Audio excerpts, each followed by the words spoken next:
Hi guys, welcome back to my YouTube channel. ಎಲ್ಲರೂ ಹೇಗಿದ್ದೀರಾ? I hope ನೀವೆಲ್ಲರೂ ಚೆನ್ನಾಗಿದ್ದೀರಾ ಅಂತ. ನಾವು ತುಂಬ ಚೆನ್ನಾಗಿದ್ದೀವಿ. ಈ ವ್ಲಾಗ್ ಆಲ್ರೆಡಿ ಸ್ವಲ್ಪ ಕ್ಲಿಪ್ಪಿಂಗ್ಸ್ನ ತೊಗೊಂಡಿದ್ದೀನಿ, ಇಂಟ್ರೋ ತೊಗೊಂಡಿರಲಿಲ್ಲ, ಹಾಗಾಗಿ ಇವಾಗ ತಗೋತಾ ಇದ್ದೀನಿ. ನೋಡ್ಕೊಂಡು ಬನ್ನಿ, ಕ್ಲಿಪ್ಪಿಂಗ್ಸ್ ಎಲ್ಲ ಅಟ್ಯಾಚ್ ಮಾಡ್ತೀನಿ. ಅದಾದಮೇಲೆ ನಾನು ಇವತ್ತೇ ಸಿಗ್ತೀವಿ. ಇವತ್ತು ಫೈನಲಿ ನಂದು ಕಬೋರ್ಡು ಆರ್ಗನೈಸ್ ಮಾಡೋದಕ್ಕೆ ಟೈಮ್ ಕೂಡ ಬಂತು. ಅಂದರೆ ಬಟ್ಟೆಗಳೆಲ್ಲ ತುಂಬಾ ಮಿಸ್ ಆಗಿಬಿಟ್ಟಿತ್ತು. ನಾನು ಎಷ್ಟೊಂದು ಮಿನಿ ವ್ಲಾಗ್ಸಲ್ಲಿ ನಿಮ್ಮ ಜೊತೆ ಶೇರ್ ಮಾಡ್ಕೊಂಡಿದ್ದೀನಿ. ಕ್ಲೀನ್ ಮಾಡ್ಕೊಳ್ಳೋದಕ್ಕೆ ಆಗ್ತಾನೆ ಇಲ್ಲ, ಅಮ್ಮ ಬಂದಾಗ ಕ್ಲೀನ್ ಮಾಡ್ಕೊತೀನಿ ಅಂತ. ಆ್ಯಂಡ್ ಪ್ರೆಗ್ನೆನ್ಸಿ ಟೈಮಲ್ಲೂ ಹೇಳಿದ್ದೆ, ಈಗಂತೂ ಸದ್ಯಕ್ಕೆ ಅದನ್ನು ಟಚ್ ಮಾಡಲ್ಲ, ಆಫ್ಟರ್ ಡಿಲಿವರಿ ನೋಡ್ಕೊಳ್ಳೋಣ ಅಂತ. ಆ್ಯಂಡ್ ನನಗೆ 3rd ಮಂತಲ್ಲೇ ಬರ್ತೀನಿ, ಅಂದರೆ ಪೋಸ್ಟ್ ಪಾರ್ಟಮ್ ಪೀರಿಯಡ್ ಮುಗಿಸ್ಕೊಂಡು ಅಂತ ಗೊತ್ತಿರಲಿಲ್ಲ. ಒಂದು 5th ಮಂತಲ್ಲಿ ಬರ್ತೀನಿ ಅಂತ ಅಂದ್ಕೊಂಡಿದ್ದೆ. ಅಂದರೆ ಕಂಪ್ಲೀಟ್ ಪಾಪು ಮೇಲೆ ಡಿಪೆಂಡು, ಏನು ಕಾಟ ಕೊಡಲ್ಲ, ನಾನು ಒಬ್ಬಳೇ ಆರಾಮಾಗಿ ಮ್ಯಾನೇಜ್ ಮಾಡ್ಬೋದು ಅಂತ ಅನಿಸಿದ್ರೆ 3rd ಮಂತಲ್ಲಿ ಬರೋದು, ಇಲ್ಲಾಂದರೆ 5th ಮಂತ್ವರೆಗೂ ಇರೋಣ ಅಂತ ಅಂದ್ಕೊಂಡಿದ್ದೆ. 5th ಮಂತಲ್ಲಿ ಬಂದಾಗ ಬೇಕಾದ್ರೆ ನೋಡ್ಕೊಳ್ಳೋಣ, ಅಷ್ಟೊತ್ತಿಗೆ ನಾನು ಸ್ವಲ್ಪ ರೆಸ್ಟ್ ಮಾಡಿ ರಿಕವರಿ ಆಗಿರ್ತೀನಲ್ಲ ಅಂತ ಈ ರೀತಿ ಪ್ಲ್ಯಾನ್ ಮಾಡ್ಕೊಂಡಿದ್ದು ಕಬೋರ್ಡದು ಸ್ಟೋರಿ. ಬಟ್ ಹೆಂಗೂ ಅಮ್ಮನೂ ಬಂದಿದ್ದಾರೆ, ಇಬ್ಬರು ಸೇರಿ ಕ್ಲೀನ್ ಮಾಡ್ಕೋಬೋದು. ನನ್ನ ಮಗಳು ಕೂಡ ಮಲಗಿದ್ಲು ಆಯಿತಾ. ಈ ಟೈಮಲ್ಲಿ ಆರಾಮಾಗಿ ಕ್ಲೀನ್ ಮಾಡ್ಕೋಬೋದು ಅಂತೇಳಿ ಫೈನಲಿ ಇದನ್ನು ಟಚ್ ಮಾಡಿದ್ವಿ. ನಾನು ಪ್ಲ್ಯಾನ್ ಮಾಡಿದ್ದು ಜಸ್ಟ್ ಇವಾಗ ಒಂದು ಸ್ಟೆಪ್ ಮಾತ್ರ ಕ್ಲೀನ್ ಮಾಡ್ಕೊಳ್ಳೋಣ, ಇನ್ನೂ ಕೆಳಗಡೆ 3 ಸ್ಟೆಪ್ ಇದೆಯಲ್ಲ, ಅದನ್ನು ಬೇಕಾದ್ರೆ ನಿಧಾನಕ್ಕೆ ನಾನು ಒಂದೊಂದೇ ರ್ಯಾಕ್ನ ಕ್ಲೀನ್ ಮಾಡ್ಕೊಳ್ಳೋಣ. ಇವಾಗ ಮೇಯ್ನ್ ಬೇಕಾಗಿರೋದು ನನಗೆ ಮೊದಲನೇ ಸ್ಟೆಪ್ತು, ಯಾಕಂದರೆ ನನ್ನ ಕಂಪ್ಲೀಟ್ ಡೈಲಿ ವೇರ್ ನಾನು ಅದೇ ರ್ಯಾಕಲ್ಲೇ ಜೋಡಿಸಿರೋದು. ಹಾಗಾಗಿ ಫಸ್ಟ್ ಈ ರ್ಯಾಕ್ನ ಕ್ಲೀನ್ ಮಾಡ್ಕೊಳ್ಳೋಣ ಅಂತ ಎಲ್ಲ ಬಟ್ಟೆಗಳನ್ನ ತೆಗೆದಿಡ್ತಾ ಇದ್ದೀನಿ. ಇಂಜಿನಿಯರಿಂಗ್ ಕಂಪ್ಲೀಟ್ ಆದಮೇಲೆ ನಾನು ಜಾಬಿಗೆ ಜಾಯ್ನ್ ಆದೆ ಅಲ್ವಾ, ಆಲ್ಮೋಸ್ಟ್ ನಾನು ದುಡ್ಡೆಲ್ಲ ಒಂದ್ರ ಮೇಲೆ ಏನಾದರೂ ಇನ್ವೆಸ್ಟ್ ಮಾಡಿದ್ದೀನಿ ಜಾಸ್ತಿ ಅಂತಂದರೆ ಅದು ಬಟ್ಟೆಗಳ ಮೇಲೇ. ತುಂಬಾ ಬಟ್ಟೆಗಳ ಮೇಲೆ ಇನ್ವೆಸ್ಟ್ ಮಾಡಿದ್ದೀನಿ ನಿಜವಾಗ್ಲೂ. ಎಷ್ಟು ಬಟ್ಟೆಗಳಂದರೆ ಎವ್ರಿ ಟೈಮ್ ನಾನು ಮನೆ ಖಾಲಿ ಮಾಡಿದಾಗ ಎಷ್ಟೊಂದು ಸಾರ್ಟ್ ಮಾಡಿ ನಾನು ಯೂಸ್ ಮಾಡ್ದಿದ್ದಾಗಿರ್ಬೋದು, ಇಲ್ಲ ನನಗೆ ಇಷ್ಟ ಆಗಿದ್ದನ್ನು ನಾನು ಕೊಟ್ಬಿಡ್ತಿದ್ದೆ. ಆಶ್ರಮದವರಾಗಿರ್ಬೋದು, ಇಲ್ಲಾಂದರೆ ಯಾರಿಗಾದರೂ ಒಬ್ರಿಗೆ ಕೊಟ್ಬಿಡ್ತಿದ್ದೆ. ಅಂದರೆ ಮನೆ ಟು ಮನೆ ಶಿಫ್ಟ್ ಮಾಡಬೇಕಾದ್ರೆ ಎಲ್ಲ ನೀಟಾಗಿ ಸಾರ್ಟ್ ಮಾಡ್ಕೊತಿದ್ದೆ. ಈಗ ಏನಾಗಿದೆ ಅಂತಂದರೆ ಕೆಲವೊಂದು ಔಟ್ಫಿಟ್ ನನಗೆ ಫಿಟ್ ಆಗಲ್ವೇನೋ ಅಂತ ಅನ್ಸೋಕ್ಕೆ ಸ್ಟಾರ್ಟ್ ಆಗಿದೆ. ನನ್ನ ಮೇಲೆ ನನಗೆ ಡೌಟು, ಯಾಕಂದರೆ ಸ್ವಲ್ಪ ಟಮ್ಮಿ ಇದೆ ನನಗೆ. ನಿಮಗೆ ವ್ಲಾಗಲ್ಲಿ ಅದು ಕಾಣಿಸಲ್ಲ, ಬಿಕಾಸ್ ನಾನು ಫ್ರೀಯಾಗಿರೋ ಡ್ರೆಸ್ ಹಾಕೋದಕ್ಕೆ ಒಂದು ಸ್ವಲ್ಪ ಇದೆ ಅಷ್ಟೇ. ಅರೌಂಡ್ 62 kg ಏನೋ ಇದ್ದೀನಿ ಇವಾಗ. ನಂದು ನಾರ್ಮಲ್ ವೆಯ್ಟ್ 55-57 ಈ ರೀತಿ ಇರ್ತೀನಿ.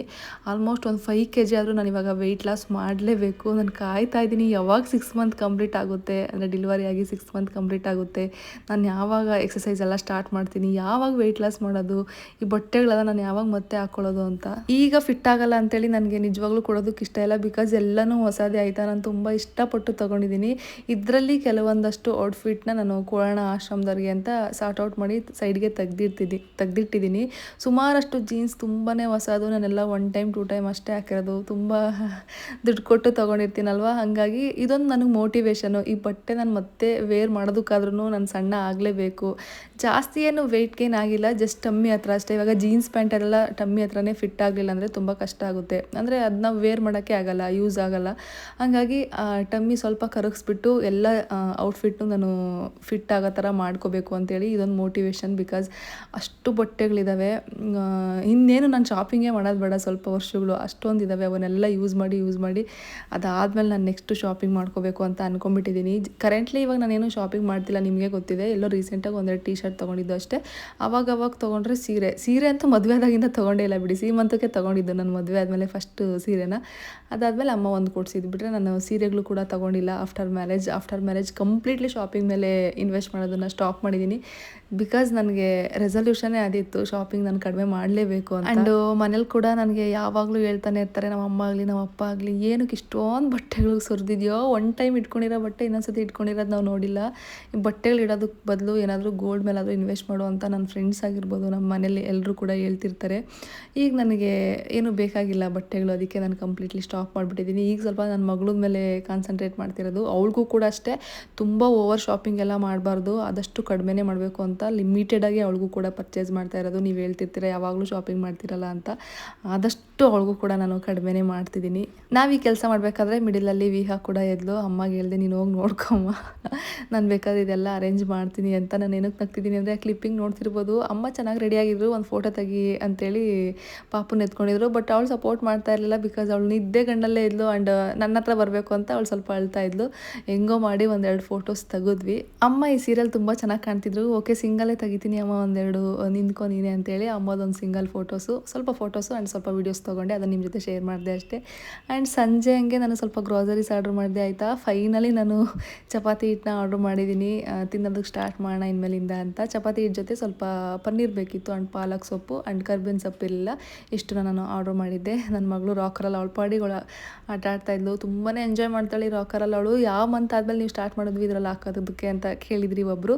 ನಾನು ಆಲ್ಮೋಸ್ಟ್ 3rd ಮಂತ್ ಎಂಡಿಂಗಿಂದ ನಾನು ಈ ರಾಕರ್ನ ತುಂಬ ಯೂಸ್ ಮಾಡ್ತಿರೋದು. ಮುಂಚೆ ಎಲ್ಲ ಅವಳಿಗೆ ಅಷ್ಟು ಅಬ್ಸರ್ವ್ ಮಾಡೋದು ಗೊತ್ತಾಗ್ತಿರ್ಲಿಲ್ವಲ್ಲ, ಅವಳಿಗೆ ಅಷ್ಟು ಕಂಫರ್ಟಬಲ್ ಅಂತ ಅನ್ಸಲ್ಲ ಮಲಗೋದಕ್ಕೂ ಕೂಡ, ಇನ್ನು ಕತ್ತು ಕೂಡ ಪ್ರಾಪರಾಗಿ ನಿಲ್ತಿರ್ಲಿಲ್ವಲ್ಲ, ಹಾಗಾಗಿ ನಾವು ಆ ಟೈಮಲ್ಲಿ ಯೂಸ್ ಮಾಡ್ತಾ ಇರಲಿಲ್ಲ. 2nd ಮಂತಲ್ಲೇ ನಾನು ಅದನ್ನು ಪರ್ಚೇಸ್ ಮಾಡಿದ್ದು. 2nd ಮಂತ್ ಕಂಪ್ಲೀಟ್ ಆದಮೇಲೆ ಆಲ್ಮೋಸ್ಟ್ ಒಂದು 20 ಡೇಸ್ ಸುಮ್ಮನೆ ಒಂದು ಸೈಡ್ ಇಟ್ಟಿದ್ದೆ. ಅದಾದಮೇಲೆ ನಾನು ಇವಾಗ ಯೂಸ್ ಮಾಡ್ತಾ ಇದ್ದೀನಿ. ಅಮ್ಮ ಒಂದು ಕಪ್ ಕಾಫಿ ಮಾಡಿಕೊಟ್ರು, ಅದನ್ನು ಕುಡಿದು ಅಡುಗೆಗೆ ಸ್ಟಾರ್ಟ್ ಮಾಡ್ಕೊತಾ ಇದ್ದೀವಿ. ಇವತ್ತು ಡಿನ್ನರ್ಗೆ ನಾವು paneer paratha and palak egg gravy ಮಾಡ್ತಾ ಇದ್ದೀನಿ. ಫಸ್ಟ್ ಟೈಮ್ ನಾನು ಕೂಡ ಟ್ರೈ ಮಾಡ್ತಿರೋದು. ಐ ಥಾಟ್ ನಿಮ್ಮ ಜೊತೆ ರೆಸಿಪಿ ಶೇರ್ ಮಾಡೋಣ ಅಂತ ಹೇಳಿಬಿಟ್ಟು ಕ್ಯಾಪ್ಚರ್ ಮಾಡ್ತಾ ಇದ್ದೀನಿ. 2 ಮೀಡಿಯಮ್ ಸೈಜ್ ಆನಿಯನ್, ಸ್ವಲ್ಪ ಚಿಲ್ಲಿ, ಸ್ವಲ್ಪ ಬೆಳ್ಳುಳ್ಳಿ ಆ್ಯಂಡ್ ಶುಂಠಿ, ಅದ್ರ ಜೊತೆಗೆ ಸ್ವಲ್ಪ ಕೊತ್ತಂಬರಿ, ಪುದೀನ, ಸ್ವಲ್ಪ ಪಾಲಕ್ ಸೊಪ್ಪು, ಇಷ್ಟನ್ನ ನಾನು ಫಸ್ಟು ಒಂದು ಸ್ವಲ್ಪ ಎಣ್ಣೆ ಹಾಕ್ಕೋಬೇಕು. 1 ಇಲ್ಲ 2 ಟೇಬಲ್ ಸ್ಪೂನ್ ಎಣ್ಣೆ ಹಾಕ್ಕೊಂಡು ಚೆನ್ನಾಗಿ ಫ್ರೈ ಮಾಡ್ಕೋಬೇಕು. ತುಂಬ ಜನ ನನಗೆ ಕೇಳ್ತಾ ಇರ್ತೀರಾ ರೆಸಿಪಿ ಶೂಟ್ ಮಾಡಿ ಆ್ಯಂಡ್ ನೀವು ಕುಕ್ಕಿಂಗ್ ಮಾಡೋ ಸ್ಟೈಲ್ ನನಗೆ ತುಂಬ ಇಷ್ಟ ಆಯಿತು ಅಂತಲೂ ಒಬ್ಬರು ಕಾಂಪ್ಲಿಮೆಂಟ್ ಕೊಟ್ಟಿದ್ರಿ ಯಾವುದೋ ಒಂದು ವ್ಲಾಗಲ್ಲೇ, ಯೂಟ್ಯೂಬ್ ಲಾಂಗ್ ವಿಡಿಯೋ ವ್ಲಾಗಲ್ಲೇ. ಸೊ ಆದಷ್ಟು ನಾನು ಕೂಡ ರೆಸಿಪೀಸ್ನ ಶೇರ್ ಮಾಡ್ಕೊತಾ ಇರ್ತೀನಿ. ಒಬ್ಬಳೇ ವಿಡಿಯೋ ಶೂಟ್ ಮಾಡೋದು ಆಯಿತಾ, ಆ್ಯಂಗಲ್ಸ್ನ ನನಗೆ ಹೇಗಾಗುತ್ತೋ ಹಾಗೆ ಸೆಟ್ ಮಾಡಿಕೊಂಡು ಶೂಟ್ ಮಾಡ್ತಾ ಇರ್ತೀನಿ. ಪ್ಲೀಸ್ ನನಗೆ ಏನಾದರೂ ಸಜೆಷನ್ಸ್ ಇದ್ದರೆ ತಿಳಿಸಿ. ನೀವು ಯಾವಾಗಲೂ ವ್ಲಾಗ್ಸ್ ನೋಡ್ತಿರ್ತೀರಾ ಬಟ್ ಏನು ಸಜೆಷನ್ನೇ ಕೊಡಲ್ಲ. ದಯವಿಟ್ಟು ಏನಾದರೂ ಸಜೆಷನ್ಸ್ ಇಲ್ಲ ಕರೆಕ್ಷನ್ಸ್ ನಾನು ಏನಾದರೂ ಮಾಡ್ಕೋಬೇಕಿದ್ರೆ ದಯವಿಟ್ಟು ತಿಳಿಸಿ. ನಾನು ಅದನ್ನು ಆದಷ್ಟು ಕರೆಕ್ಟ್ ಮಾಡಿಕೊಂಡು ಇನ್ನೂ ಬೆಟರಾಗಿ ವ್ಲಾಗ್ಸ್ ಮಾಡ್ತೀನಿ. ಫಸ್ಟು ನಾನು ಆನಿಯನ್ನು, ಬೆಳ್ಳುಳ್ಳಿ, ಶುಂಠಿ ಆ್ಯಂಡ್ ಚಿಲ್ಲಿ ಇಷ್ಟನ್ನ ಎಣ್ಣೆಲಿ ಫ್ರೈ ಮಾಡಿಕೊಂಡು ಅದು ಸ್ವಲ್ಪ ಕಲರ್ ಚೇಂಜ್ ಆಗಿದ್ದಾದಮೇಲೆ ಕೊತ್ತಂಬರಿ, ಪುದೀನ ಆ್ಯಂಡ್ ಪಾಲಕ್ ಸೊಪ್ಪನ್ನ ತೊಗೊಂಡಿದ್ದೆ ಅಲ್ವಾ, ಅದನ್ನು ಹಾಕೊಂಡು ಒಂದು ಫ್ಯೂ ಸೆಕೆಂಡ್ಸ್ ಫ್ರೈ ಮಾಡ್ಕೊಂಡು ಗ್ಯಾಸ್ ಆಫ್ ಮಾಡಿಬಿಡ್ತೀನಿ. ಆ ಬಿಸಿಗೇನೆ ಆ ಸೊಪ್ಪು ಚೆನ್ನಾಗಿ ಫ್ರೈ ಆಗುತ್ತೆ. ಅಂದರೆ ಬಾಣಲಿ ಬಿಸಿ ಇರುತ್ತೆ ಆ್ಯಂಡ್ ಆನಿಯನ್ ಎಲ್ಲ ಆಲ್ರೆಡಿ ಬಿಸಿ ಇರುತ್ತಲ್ಲ, ಆ ಬಿಸಿಗೇನೆ ಸಾಕು, ಅದು ಫ್ರೈ ಆಗಿಬಿಡುತ್ತೆ. ಮತ್ತು ಜಾಸ್ತಿ ಫ್ರೈ ಮಾಡ್ಕೊಂಡ್ರೆ ಅದು ಕಲರೇ ಕಂಪ್ಲೀಟ್ ಚೇಂಜ್ ಆಗಿಬಿಡುತ್ತೆ. ಆ ಗ್ಯಾಸ್ ಆಫ್ ಮಾಡ್ಕೊಂಡಿದ್ದಾದಮೇಲೆ ನೆಕ್ಸ್ಟ್ ನಾನು ಬಟ್ಟೆ ಬೇಸೋದಕ್ಕೆ ಇಟ್ಟಿದ್ದೆ. ಅಮ್ಮ ಕಾಫಿ ಮಾಡಬೇಕಾದ್ರೆ ಆ ಕ್ಲಿಪ್ಪಿಂಗ್ ನೀವು ನೋಡಿರ್ತೀರ. ಅದು ಇವಾಗ ಸಿಪ್ಪೆ ಎಲ್ಲ ಬಿಡಿಸ್ತಾ ಇದ್ದೀನಿ. ಯೂಶ್ವಲಿ ಮೆಜಾರಿಟಿ ಟೈಮ್ ನಮ್ಮ ಮನೇಲಿ ಬಟ್ಟೆ ಬೇಯಿಸ್ತಾನೆ ಇರ್ತೀವಿ ಎವ್ರಿ ಡೇ. ಯಾವಾಗ್ಲೂ ರಂಜಿತನೇ ಸಿಪ್ಪೆ ಸುಲಿಯೋದು ಈ ಕೆಲಸ ಅವ್ರದ್ದೇನೆ. ಈ ಟೈಮಲ್ಲಿ ರಂಜಿತ್ ಇನ್ನೂ ಬಂದಿರಲಿಲ್ಲ, ಅವ್ರು ಬರೋ ಅಷ್ಟರಲ್ಲಿ ಅಡುಗೆ ಮಾಡೋಣ ಅಂತೇಳಿ ಮಾಡ್ಕೊತಾ ಇದ್ವಿ. ಆ್ಯಂಡ್ ವಿಹಾ ಕೂಡ ಈ ಟೈಮಲ್ಲಿ ಮಲಗಿದ್ಲು ಆಯಿತಾ. ಮಿಡಿಲಲ್ಲಿ ಮತ್ತೆ ಎದ್ಬಿಟ್ಲು. ಅಮ್ಮಗೆ ಹೇಳ್ದೆ, ಅಮ್ಮ ನೀನು ನೋಡ್ಕೊ, ನಾನು ಅಡುಗೆ ಕೆಲಸ ಬೇಕಾದರೆ ಮಾಡ್ಕೊತೀನಿ ಅಂತ. ಎಗ್ಸ್ನ ಆ ರೀತಿ 2 ಭಾಗ ಮಾಡ್ಕೋಬೇಕು. ಅದಾದಮೇಲೆ ಒಂದು ಸ್ವಲ್ಪ ಎಣ್ಣೆ ಹಾಕ್ಕೊಂಡು ಎಗ್ಸ್ನೆಲ್ಲ ಇಟ್ಟು ಅದ್ರ ಮೇಲೆ ಸ್ವಲ್ಪ ಸಾಲ್ಟ್ ಆಗಿರ್ಬೋದು ಆ್ಯಂಡ್ ಖಾರದ ಪುಡಿ ಆ್ಯಂಡ್ ಟರ್ಮರಿಕ್ ಪೌಡ್ರು ಇದೆಲ್ಲ ಹಾಕ್ಕೊಂಡು ನೀಟಾಗಿ ಆಯಿಲಲ್ಲೇ ಫ್ರೈ ಮಾಡ್ಕೋಬೇಕು. ಆ ಕ್ಲಿಪ್ಪಿಂಗ್ನ ನಾನು ತೊಗೊಳೋದು ಮರ್ತ್ಬಿಟ್ಟೆ. ನೆಕ್ಸ್ಟು ನಾವು ಫ್ರೈ ಮಾಡ್ಕೊಂಡಿದ್ದೆ ಅಲ್ವಾ, ಅದೇ ಬಾಣಲಿಗೆ ಸ್ವಲ್ಪ ಆಯಿಲ್ ಹಾಕ್ಕೊಂಡು ಅದಾದಮೇಲೆ ಪಲಾವ್ ಸ್ಪೈಸಸ್ ಎಲ್ಲ ಹಾಕ್ಕೊಂಡಿದ್ದೆ. ಅದಾದಮೇಲೆ ನಾನು ಏನು ರುಬ್ಬಿಟ್ಕೊಂಡಿದ್ದೋ ಮಸಾಲ ಅದನ್ನು ಹಾಕ್ಕೊಂಡು ಎಣ್ಣೆ ಬಿಡೋವರೆಗೂ ಒಂದು ಫ್ಯೂ ಮಿನಿಟ್ಸ್ ಫ್ರೈ ಮಾಡ್ಕೋಬೇಕು. ನೆಕ್ಸ್ಟು ನಾನಿಲ್ಲಿ ಸ್ವಲ್ಪ ಸ್ಪೈಸಸ್ ಪೌಡರ್ನ ಹಾಕ್ಕೊತಿದ್ದೀನಿ. ಸ್ವಲ್ಪ ಚಿಲ್ಲಿ ಪೌಡ್ರು, ಸ್ವಲ್ಪ ಗರಂ ಮಸಾಲ, ಸ್ವಲ್ಪ ಧನಿಯಾ ಪುಡಿ ಆ್ಯಂಡ್ ಸ್ವಲ್ಪ ಮನೇಲಿ ಕರ್ಡಿತ್ತು. ಕರ್ಡ್ ಕೂಡ ನೀವು ಆಪ್ಷನಲ್ ಹಾಕ್ಕೊಂಡ್ರೆ ಹಾಕೋಬೋದು, ಬಿಟ್ಟರೆ ಬಿಡ್ಬೋದು, ಬಟ್ ಹಾಕೊಳ್ಳಿ ಚೆನ್ನಾಗಿರುತ್ತೆ ಈ ರೀತಿ ಕರ್ರೀಸ್ಗೆಲ್ಲ. ನಾನು ಕರೆಂಟ್ಲಿ ಕರ್ಡ್ ತಿಂತಿಲ್ಲ ಅಂತ ರಂಜಿತ್ ಅಂದರೆ ಬೇಗ ಖಾಲಿ ಆಗಲ್ವಲ್ಲ, ಅದಕ್ಕೆ ಮಿಲ್ಕಿ ಮಿಸ್ಟ್ ತೊಗೊಂಡು ಇಟ್ಕೊಂಡಿರ್ತಾರೆ ತುಂಬ ದಿನ ಬರುತ್ತೆ ಅಂತ. ಬಟ್ ನನಗೆ ಕರ್ಡ್ ನಂದಿನಿ ಮೊಸರು ತುಂಬಾ ಇಷ್ಟ. ಅದಾದಮೇಲೆ ನಾನು ಏನು ಪನ್ನೀರ್ ಆರ್ಡ್ರ್ ಮಾಡ್ಕೊಂಡಿದ್ದೆ ಅಲ್ವಾ, ಅದನ್ನೆಲ್ಲ ನೀಟಾಗಿ ತುರಿದಿಟ್ಕೊಂಡೆ. ಏನಂತಂದರೆ ಪನ್ನೀರ್ ಆರ್ಡ್ರ್ ಮಾಡಿದ್ದೆ ಈವ್ನಿಂಗ್ ಆಗಿ, ಅದು ಅಲ್ಲೇ ಶೆಲ್ಫ್ ಮೇಲೆ ಇಟ್ಬಿಟ್ಟಿದೆ. ಅದಕ್ಕೆ ಅದು ಸ್ವಲ್ಪ ನೀರು ಬಿಟ್ಕೊಳ್ಳುತ್ತೆ ಅಲ್ವಾ, ಫ್ರಿಡ್ಜಲ್ಲಿ ಇಡಲಿಲ್ಲ ಅಂದರೆ ಹಾಗಾಗಿಬಿಟ್ಟಿತ್ತು. ಅದು ನೀಟಾಗಿ ನೀರಲ್ಲಿ ವಾಶ್ ಮಾಡ್ಕೊಂಡು ಈ ರೀತಿ ತುರ್ಕೊಂಡೆ ಚಿಕ್ಕ ಪನ್ನೀರ್ ಪರೋಟ ಮಾಡೋದಕ್ಕೆ ಫಿಲ್ಲಿಂಗ್ಗೆ ರೆಡಿ ಮಾಡ್ಕೊತಿದ್ದೀನಿ. ಅದೇನು ತುರಿದಿಟ್ಕೊಂಡಿದ್ದೋ ಪನ್ನೀರು ಅದು, ಅದ್ರ ಜೊತೆಗೆ ಒಂದು ಮೀಡಿಯಮ್ ಸೈಜ್ ಆನಿಯನ್ನು, ಅದಾದಮೇಲೆ ಸ್ವಲ್ಪ ಚಿಲ್ಲಿ, ನಾನು 2 ಚಿಲ್ಲಿನೇನೋ ಕಟ್ ಮಾಡಿ ಹಾಕ್ಕೊಂಡಿದ್ದೆ. ಅದಾದಮೇಲೆ ಕೊತ್ತಂಬರಿ ಸೊಪ್ಪು, ಇದೆಲ್ಲ ಚಿಕ್ಕದಾಗೆ ನನಗೆ ಎಷ್ಟು ಚಿಕ್ಕದಾಗಿ ಕಟ್ ಮಾಡೋಕ್ಕಾಗುತ್ತೋ ಅಷ್ಟು ಚಿಕ್ಕದಾಗಿ ಚಾಪ್ ಮಾಡಿಕೊಂಡು ಅದಕ್ಕೆ ಸ್ವಲ್ಪ ಖಾರದ ಪುಡಿ ಆ್ಯಂಡ್ ಗರಂ ಮಸಾಲ, ಸ್ವಲ್ಪ ಉಪ್ಪು ಹಾಕ್ಕೊಂಡು ಅದ್ರ ಜೊತೆ ಸ್ವಲ್ಪ ಅರಿಶಿನೂ ಹಾಕ್ಕೊಂಡು ನೀಟಾಗೆಲ್ಲ ಮಿಕ್ಸ್ ಮಾಡ್ಕೋಬೇಕು. ಜೀರಿಗೆ ಆಪ್ಷನಲ್ಲು, ಬಟ್ ನನಗೆ ತುಂಬ ಇಷ್ಟ ಆಗುತ್ತೆ. ಯೂಶಲಿ ನಾನು ಅಕ್ಕಿ ರೊಟ್ಟಿಗೆಲ್ಲ ಹಾಕ್ತಿರ್ತೀನಿ, ಹಾಗಾಗಿ ಪರೋಟಗೂ ಚೆನ್ನಾಗಿರುತ್ತೆ ಅಂತ ಅಂದ್ಬಿಟ್ಟು ಆ್ಯಡ್ ಮಾಡಿಕೊಂಡೆ. ಚಿಲ್ಲಿ ನಾನು 2 ಹಾಕ್ಕೊಂಡಿದ್ದೆ ಅಲ್ವಾ, ಹಾಗಾಗಿ ಸ್ವಲ್ಪ ಸ್ಪೈಸಸ್ ಪೌಡರ್ನು ಹಾಕ್ಕೊಂಡೆ ಅಷ್ಟೇ. ಈ ಕಡೆ ಎಲ್ಲ ಎಗ್ ಗ್ರೇವಿ ಕಂಪ್ಲೀಟಾಗಿ ರೆಡಿ ಆಯಿತು. ಆ್ಯಂಡ್ ಈ ಕಡೆ ಫಿಲ್ಲಿಂಗು ಕೂಡ ರೆಡಿ ಮಾಡಿ ಇಟ್ಕೊಂಡಿದ್ದೀನಿ. ಚಪಾತಿಗೂ ಮುಂಚೆನೇ ನಾನು ಕಲಸಿಟ್ಟಿದ್ದೆ. ಅಡುಗೆ ಯಾವಾಗ ಸ್ಟಾರ್ಟ್ ಮಾಡೋದು ಅಂದರೆ ಕರ್ರಿ ಸ್ಟಾರ್ಟ್ ಮಾಡ್ಕೊಂಡೆ ಅಲ್ವಾ, ಅವಾಗಲೇ ಕಲಸಿಟ್ಟಿದ್ದೆ ಚೆನ್ನಾಗಿ ನೆಂದ್ಕೊಳ್ಳುತ್ತೆ ಅಂತ. ಇವಾಗಿಲ್ಲಿ ನಾನು ಪರೋಟಾಗೆ ಹೊಸ್ಕೊತಿದ್ದೀನಿ. ಸ್ವಲ್ಪ ದಪ್ಪ ತೊಗೊಳ್ಳಿ ಉಂಡೆ ಆಯಿತಾ, ಯಾಕಂದರೆ ಪರೋಟ ಮಾಡಬೇಕಲ್ವ, ಇದು ಫಿಲ್ಲಿಂಗ್ ಎಲ್ಲ ಮಾಡ್ಕೊಂಡು ಇಟ್ಕೊಂಡಿರ್ತೀವಿ, ಹೊಸದಕ್ಕೆ ಚೆನ್ನಾಗಿ ಅಂತ ಅನಿಸುತ್ತೆ. ಸ್ವಲ್ಪ ದಪ್ಪ ಉಂಡೆ ತೊಗೊಂಡು ಫಸ್ಟ್ ಹೊಸ್ಕೊಂಡು ನಾವು ಅದೇನು ಫಿಲ್ಲಿಂಗಿಗೆ ರೆಡಿ ಮಾಡ್ಕೊಂಡಿರ್ತೀನೋ ಅದೊಂದು ಸ್ಪೂನಲ್ಲಿ ಎಲ್ಲ ಕಡೆ ಸ್ಪ್ರೆಡ್ ಮಾಡ್ಕೊತಿದ್ದೀನಿ. ನಿಮ್ಗೆ ಇಷ್ಟ ಆದರೆ ಬಟರ್ ಇಲ್ಲ ಗೀನ ಯೂಸ್ ಮಾಡಿ ಪರೋಟ ಬೇಯಿಸ್ಬೇಕಾದ್ರೆ. ನಮ್ಮ ಮನೇಲಿ ಗೀ ಇತ್ತು. ನನಗೆ ಅಷ್ಟಾಗೇನೋ ಗೀ ಇಷ್ಟ ಆಗಲ್ಲ, ಎಲ್ಲೋ ಒಂದೊಂದು ಟೈಮ್ ಬಳಸ್ತೀನಿ ಅಷ್ಟೇ. ಬಟ್ ರಂಜಿತ್ಗೆ ಗೀ ತುಂಬ ಇಷ್ಟ, ಬೇಕಾದ್ರೆ ಅವ್ರು ಸಪ್ರೇಟ್ ಹಾಕೊಂಡು ತಿಂತಾರೆ ಅಂತೇಳಿ ನಾನು ಜಸ್ಟ್ ಪ್ಲೇನ್ ಪರೋಟ ಬೇಯಿಸ್ಕೊಂಡೆ, ಸ್ವಲ್ಪ ಆಯಿಲ್ ಹಾಕ್ಕೊಂಡು ನೀಟಾಗೆಲ್ಲ ಈ ರೀತಿ ಸ್ಪ್ರೆಡ್ ಮಾಡಿ ಕಟ್ ಮಾಡಿಕೊಂಡು ಈ ರೀತಿ ನಾನು ಯಾವ ರೀತಿ ಕ್ಲಿಪ್ಪಿಂಗ್ ಅಟ್ಯಾಚ್ ಮಾಡಿರ್ತೀನೋ ಆ ರೀತಿಯೇ ಮಾಡ್ಕೊಳ್ಳಿ, ತುಂಬ ಚೆನ್ನಾಗಿ ಬರುತ್ತೆ. ನೀಟಾಗಿ ಈ ರೀತಿ ಫೋಲ್ಡ್ ಮಾಡ್ಕೋಬೇಕು, ತುಂಬ ಈಸಿಯಾಗಿ ಕಾಣಿಸುತ್ತೆ ಅಂತ ಅನಿಸುತ್ತೆ ನಿಮಗೆ ಕ್ಲಿಪ್ಪಿಂಗ್ಸಲ್ಲೇ. ಆ್ಯಂಡ್ ಅದ್ರ ಮೇಲೆ ಸ್ವಲ್ಪ ಕೊತ್ತಂಬರಿ ಸೊಪ್ಪು ಹಾಕ್ಕೊಂಡು ಸ್ವಲ್ಪ ಪೌಡರ್ ಹಾಕ್ಕೊಂಡು ಮತ್ತೆ ಒಸ್ಕೊತಿದ್ದೀನಿ. ನಮ್ಮಮ್ಮ ಆ ಕಡೆ ಪಕ್ಕದಲ್ಲಿ ಒಂದೊಂದೇ ಬೇಯಿಸ್ತಿದ್ರು. ರಂಜಿತ್ ಆಲ್ರೆಡಿ ಬಂದಿದ್ರು ನಾವು ಈ ಕೆಲಸ ಸ್ಟಾರ್ಟ್ ಮಾಡೋ ಅಷ್ಟರಲ್ಲಿ. ಪಾಪನ ನೋಡ್ಕೊತಿದ್ರು. ಆ್ಯಂಡ್ ಪಾಪನು ಕೂಡ ಆರಾಮಾಗಿದ್ಲು, ಅವಳೇನು ಅಳ್ತಿರ್ಲಿಲ್ಲ. ಬೆಡ್ ಮೇಲೆ ಹಾಕಿ ನೀವು ಆರಾಮಾಗಿ ಊಟ ಮಾಡ್ಬೋದು, ಬಿಸಿದು ಹಾಕ್ಕೊಡ್ತೀನಿ ತಿನ್ನಿ ಅಂತ ಹೇಳಿದೆ ಅವ್ರಿಗೆ. ಅವ್ರಿಗೆ ಹೇಗೆ ಅಂದರೆ ಬಿಸಿ ಇರಬೇಕು ಊಟ. ನಾನು ಎಷ್ಟೊಂದು ಸತಿ ನಿಮ್ಮ ಜೊತೆ ಶೇರ್ ಮಾಡ್ಕೊಂಡಿದ್ದೀನಿ. ಅವ್ರಿಗೆ ಸ್ವಲ್ಪ ಬಿಸಿ ಇದ್ರೇ ಊಟ ತುಂಬ ಚೆನ್ನಾಗಿ ತಿಂತಾರೆ. ಆ್ಯಂಡ್ ಸ್ವಲ್ಪ ತಣ್ಣಗಾದ್ರೂ ಅವ್ರು ತಿನ್ನಲ್ಲ, ಯಾವಾಗ ಊಟ ಮಾಡಬೇಕಾದ್ರೂ ಬಿಸಿ ಇರಲೇಬೇಕು. ಫೈನಲಿ ನಮ್ಮದು ಅಡುಗೆ ರೆಡಿ ಆಯಿತು, ತುಂಬಾ ಚೆನ್ನಾಗಿ ಬಂದಿದ್ದು ಆಯಿತಾ. ನೀವು ಕೂಡ ಒಂದು ಸತಿ ಟ್ರೈ ಮಾಡಿ. ಆ್ಯಂಡ್ ಅಮ್ಮ ಹೇಳ್ತಿದ್ರು ಇಷ್ಟೆಲ್ಲ ರಿಸ್ಕ್ ಯಾಕೆ, ಮೊಳಕೆ ಹುಳಿಕಾಳು ಇನ್ನೂ ಸ್ವಲ್ಪ ಇತ್ತು, ಸಾಂಬಾರು ಮಾಡಿದರೆ ಮುಗ್ದೋಗ್ಬಿಡೋದು ಅಂತ. ಬಟ್ ಟೇಸ್ಟ್ ವೈಸ್ ತುಂಬಾ ಚೆನ್ನಾಗಿತ್ತು. ಇವನ್ ಅಮ್ಮ ಕೂಡ ತುಂಬ ಎಂಜಾಯ್ ಮಾಡೋದು. ಟೈಮ್ ತೊಗೊಳುತ್ತೆ ಬಟ್ ಟೇಸ್ಟ್ ವೈಸ್ ತುಂಬಾ ಚೆನ್ನಾಗಿರುತ್ತೆ. ಯಾವಾಗಲೂ ಒಂದೇ ಥರ ನಮಗೂ ಕೂಡ ಬೋರ್ ಆಗುತ್ತೆ ಅಲ್ವಾ. ಆ್ಯಂಡ್ ಅಮ್ಮ ಕಿಚನ್ ಎಲ್ಲ ಕ್ಲೀನ್ ಮಾಡಿದ್ರು. ಏಯ್ ಓನಮ್ಮ, ಆಯ್ತಾ ನಿದ್ದೆ ಆಯ್ತಾ? ತಾತ ಬಂತು ನಿನ್ನ ನೋಡಕ್ಕೆ. ಯಾಕೆ ನಿನ್ನ ನೋಡಕ್ಕೆ ತಾತ ಬಂತು. ತಾತ ಬಿಕ್ಲಕ್ಕೆ ಒಂದ ಪಾಪ ಎತ್ಕೊಳ ಮಂಗ ತಾತ ಬಂಗೋಡಿ. ಓಕೆ ಗೈಸ್, ನಾನು ಮತ್ತೆ ನೆಕ್ಸ್ಟ್ ಡೇಯಿಂದ ವ್ಲಾಗ್ನ ಕಂಟಿನ್ಯೂ ಮಾಡ್ತಾ ಇದ್ದೀನಿ. ನಮ್ಮ ಅಪ್ಪ ಬಂದಿದ್ದಾರಂತೆ, ನಮಗೆ ಗೊತ್ತಿಲ್ಲ ಅವರು ಬರ್ತಾರೆ ಅಂತ, ನಮ್ಗೆ ಹೇಳೇ ಇಲ್ಲ. ಬೆಳಿಗ್ಗೆ ಫೋನ್ ಮಾಡಿದ್ರು ವಿಡಿಯೋ ಕಾಲ್ ಮಾಡಿ ಅಂತ. ಬಟ್ ನನ್ನ ಮಗಳು ಅವಾಗ ಮಲಗಿದ್ಲು. ಇವಾಗ ಫೋನ್ ಮಾಡಿ 8ನೇ ಮನೆಗಿದ್ದೀನಿ, ಕ್ಯಾಬ್ ಬುಕ್ ಮಾಡು ಅಂತಂದರು. ಕ್ಯಾಬ್ ಬುಕ್ ಮಾಡಿದ್ದೀವಿ. ಇನ್ನೊಂದು 15 ಮಿನಿಟ್ಸಲ್ಲಿ ರೀಚ್ ಆಗ್ತಾರೆ. 8ನೇ ಮನೆಯಿಂದ ನಮ್ಮ ಮನೆಗೆ ರೀಚ್ ಆಗಿ 15 ಮಿನಿಟ್ಸ್ ಬೇಕು. ನನ್ನ ಮಗಳು ರಿಯಾಕ್ಷನ್ ನೋಡಬೇಕು.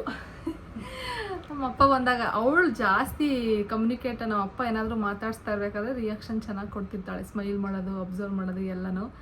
ಇವಾಗ ಐಡೆಂಟಿಫೈ ಮಾಡ್ತಾಳೆ, ಹೆಂಗೋ ನೋಡಬೇಕು. ಇನ್ನೂ ಅಷ್ಟಾಗಿ ಗೊತ್ತಾಗಲ್ಲ, ನೋಡೋಣ. ನಮ್ಮ ಅಪ್ಪ ಬಂದಿದ ತಕ್ಷಣ ಮಾತಾಡೋದು. ನಮ್ಮ ಅಪ್ಪ ಬಂದಿದ ತಕ್ಷಣ ಅವಳು ರಿಯಾಕ್ಷನ್ ಹೆಂಗಿರುತ್ತೆ ಪ್ರತಿಯೊಂದು ನಾನು ಕ್ಯಾಪ್ಚರ್ ಮಾಡ್ತೀನಿ. ಶಾಕ್ ನಮ್ಮ ಅಪ್ಪ ಬಂದಿರೋದೆ. ನಮಗೆ ಮಳೆ ಬಂದರೆ ಬರ್ತೀನಿ ಅಂತ ಹೇಳಿದರು. ಮಳೆ ಬಂದಿದೆಯೇ ನಿನ್ನೆ, ಹಂಗಾಗಿ ಇವತ್ತು ಬರ್ತಾ ಇದ್ದಾರೆ.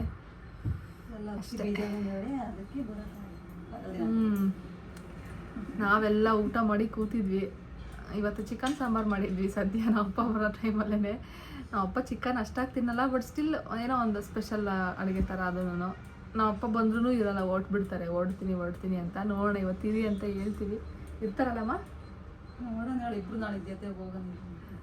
ನಮ್ಮ ಅಮ್ಮ ಇರಲಿ ಇನ್ನೊಂದು ಸ್ವಲ್ಪ ದಿನ, ಬೇಕಾದ್ರೆ ನಮ್ಮ ಅಪ್ಪ ಹೋಗ್ಲಿ, ಅಲ್ಲಿ ಕೆಲಸ ಇರ್ತವೆ. ನೀನು ಇನ್ನೊಂದು ಸ್ವಲ್ಪ ದಿನ ಇರ್ತೀವಿ. ಯಾರನ್ನ ನೋಡ್ತಿದ್ಯಾ ನೀನು? ಯಾರನ್ನ ನೋಡೋದು ನೀನು? ಇವಳಿಗೆ ಇವತ್ತೊಂದು ಕ್ಯೂಟ್ ಡ್ರೆಸ್ ಹಾಕಿದ್ದೀವಿ. ಫಸ್ಟ್ ಟೈಮ್ ಈ ಡ್ರೆಸ್ ಇವಳಿಗೆ ಹಾಕಿರೋದು. ಓನಪ್ಪ, ಅವಳೇನೋ ಬೇರೆ ಅಬ್ಸರ್ವ್ ಮಾಡ್ತಾವಳೆ. ಅದು ವಿಂಡೋ ಸ್ಕ್ರೀನ್ ಹಾರಾಡ್ತಿದೆ, ಅದನ್ನು ನೋಡ್ತಾವಳೆ. ಹಾಂ, ಚೆನ್ನಾಗಿ ಕಾಣಿಸ್ತಿದ್ದಾಳೆ ಇದರಲ್ಲಿ. ಈ ಥರ ನನ್ನ ಡ್ರೆಸ್ ಯಾವತ್ತೂ ಹಾಕಿಲ್ಲ, ಇವತ್ತೇ ಫಸ್ಟ್ ಹಾಕಿರೋದು. ಡಂಗ್ರಿ ರಾಂಪರ್ಸ್ ಶಾರ್ಟ್ ಬರುತ್ತಲ್ವ, ಅದು ಕೂಡ ಹಾಕಿಲ್ಲ. ಇದ್ರಲ್ಲಿ ಚೆನ್ನಾಗಿ ಕಾಣ್ತಿದ್ದಾಳೆ. ನೋಡೋಣ, ಒಂದು ಸ್ವಲ್ಪ ರಾಂಪರ್ಸ್ ಟೈಪಲ್ಲಿ ಪರ್ಚೇಸ್ ಮಾಡಬೇಕು. ಎಲ್ಲ ಥರ ಪ್ಯಾಟರ್ನು ಮಕ್ಳಿಗೆ ಹಾಕಬೇಕು. ಒಂದೊಂದು ಡ್ರೆಸ್ಸಲ್ಲಿ ಒಂದೊಂದು ಥರ ಕಾಣಿಸ್ತಾರೆ. ಅದು ಆ್ಯಕ್ಚುಲಿ 6 ಮಂತ್ ಸೈಜು. ಬಟ್ ಅವಳಿಗೆ ಇವಾಗಲೇ ಸ್ವಲ್ಪ ಫ್ರೀಯಾಗಿ ಅನ್ನಿಸ್ತಿದೆ ಅವಳಿಗೆ. ನನಗೂ ಓವರ್ ಸೈಜ್ ಡ್ರೆಸ್ಸೇ ತುಂಬ ಇಷ್ಟ ಆಗೋದು ಹಾಕೋದಕ್ಕೆ. ಅವಳಿಗೂ ಅಷ್ಟೇ, ಆಲ್ಮೋಸ್ಟ್ ಓವರ್ ಸೈಜ್ ಡ್ರೆಸ್ಸೇ ಹಾಕ್ತೀವಿ. ಆ್ಯಂಡ್ ಈ ಥರ ರಾಂಪರ್ಸ್ನ ತುಂಬ ಫಿಟ್ಟಾಗಿರೋದು ಹಾಕಿದ್ರೆ ಡೆವಲಪ್ ಆಗೋಲ್ಲ ಮಕ್ಕಳು ಅಂತ ಹೇಳ್ತಾರೆ. ಫಿಟ್ಟಾಗಿರೋದು ಹಾಕೋಕ್ಕೆ ಹೋಗ್ಬೇಡಿ, ಸ್ವಲ್ಪ ಲೂಸಾಗಿರೋದಿದ್ರೆ ಫೈನ್ ಹಿಡಿಯುತ್ತೆ ಅಲ್ಲಮ್ಮ. ನಾನು ಮಾತಾಡ್ತಿದ್ರೆ ನನ್ನೇ ನೋಡ್ತಾವಳು ಅವಳು. ನಮ್ಮಮ್ಮ ಯಾರ ಹತ್ರ ಮಾತಾಡ್ತಾವ್ರು ಹಿಂಗೆ ಒಬ್ಬೊಬ್ಬರೇ ಅಂತ. ಅವಳು ಗೊತ್ತಾಗುತ್ತಿನ ಸ್ವಲ್ಪ ದಿನ, ನಮ್ಮಮ್ಮ ಬ್ಲಾಗ್ ಮಾಡ್ತಾರೆ, ಅವ್ರು ಸಬ್ಸ್ಕ್ರೈಬರ್ಸ್ ಜೊತೆ ಮಾತಾಡ್ತಾರೆ ಅಂತ. ಗೊತ್ತಾಗುತ್ತಲ್ವ ನಿಮಗೆ? ಹಾಂ, ಗೊತ್ತಾಗುತ್ತಲ್ವಾ? ಗೊತ್ತಾಗುತ್ತಾ? ಸ್ಮೈಲ್ ಮಾಡಿ ಆ ಕಡೆ ತಿರ್ಕೊಂಡ್ಲವಲೆ. ಗೊತ್ತಾಗ್ತೈತಲ್ಲ ಗೊತ್ತಾಗುತ್ತಲ್ಲ ಬಂಗಾರಿ ನಿಂಗೆ? ಅಪ್ಪೆಲ್ಲ ಬಾರಪ್ಪ ಮಮ್ಮಿ ಅಪ್ಪ ಡ್ಯಾಡಿನ ಮಮ್ಮಿ ಬಂದು